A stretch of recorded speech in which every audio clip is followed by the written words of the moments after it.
Hello and welcome to the Gavel, your legislative program where we highlight key activities of federal lawmakers in the National Assembly. I'm Lanre Lasisi and I'll be taking you through what we have for you on the program today. So, what were the lawmakers able to achieve this week? Well, some key legislative decisions were taken. The lawmakers considered the security challenges across the country and approved some major resolutions that is coming up ahead. And if you've been wondering about the medium-term expenditure framework, well, some work has been done on that document also. Let's start with that report. The chairman of the Senate Finance Committee presented the report on the medium-term expenditure framework report at Tuesday plenary session, 6 months after it was referred to the committee for legislative work. The medium-term expenditure framework and fiscal policy paper are planning tools intended to spell out the federal government's objectives and priorities. As important as these planning documents are, the executive has repeatedly failed to submit the document on time, flouting the Fiscal Responsibility Act, which states that the MTEF is to be presented to the Federal Executive Council before the end of the second quarter of the year, and should be laid before the National Assembly 4 months before the next financial year. Nevertheless, the chairman of the Senate Committee on Finance presented the report, pointing out the recommendations by the committee on the key assumptions. The committee recommends the adoption of 2.3 million barrels as the daily production output of crude oil in 2019, and it is of the view that the target is achievable due to the continuous effort of all stakeholders in checkmating the issues of oil facilities, vandalism, and other vices associated with such regard. 7.2 crude oil price benchmark. Recommendation. The committee recommends the adoption of $60 per barrel of crude as oil benchmark price for the 2019 fiscal year budget. Exchange rate. Recommendation.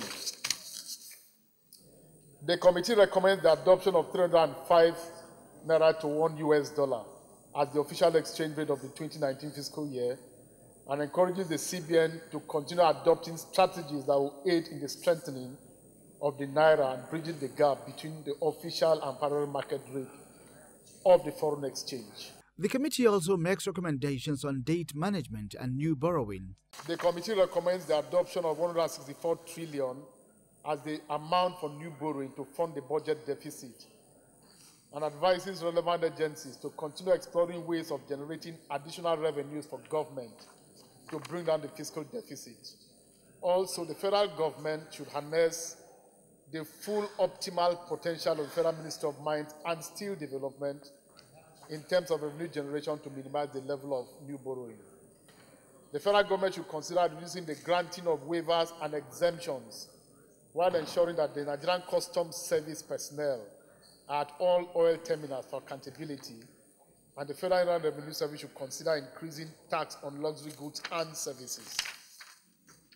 20% operating surplus to be remitted by government-owned enterprises should be deducted at source. The Senate President also reminds the Appropriation Committee of its deadline of Thursday, April 11th, to submit the report on the 2019 budget, warning that standing committees which fail to submit their budget report to the Appropriation Committee by Wednesday, April the 10th, will have their budgets passed as presented by the executive. Thursday, you must lay this report here, Vice Chairman of Appropriation. If you don't get a report from our committees by tomorrow, then you just use the submission of the executive.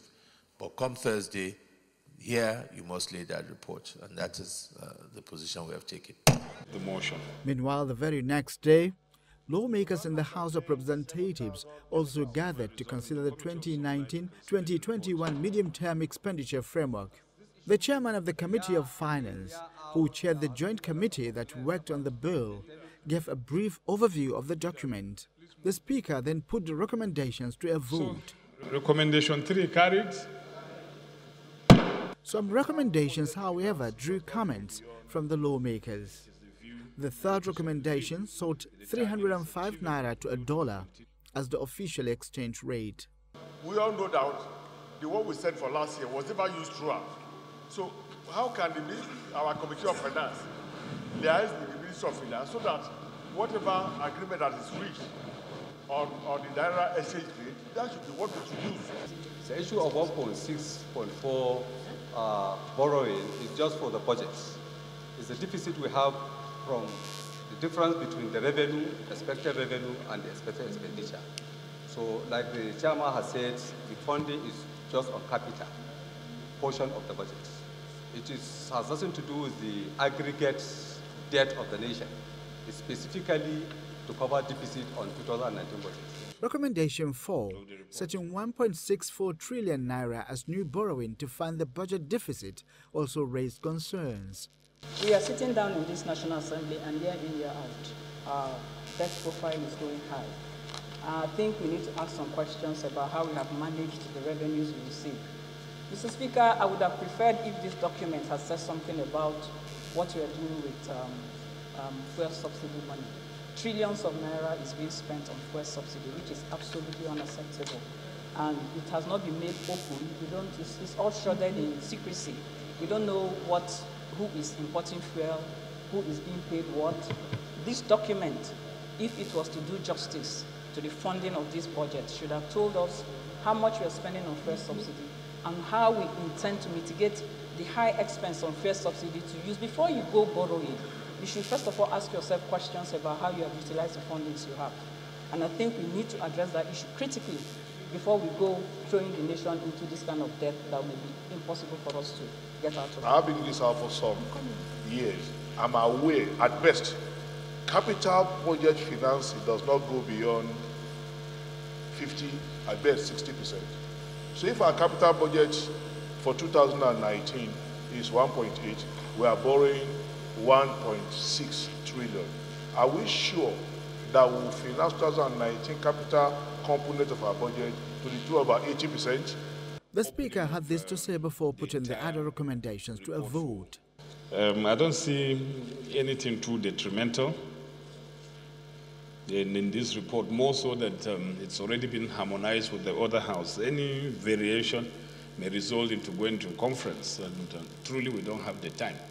So, recommendation 4.2 carried, 5 carried.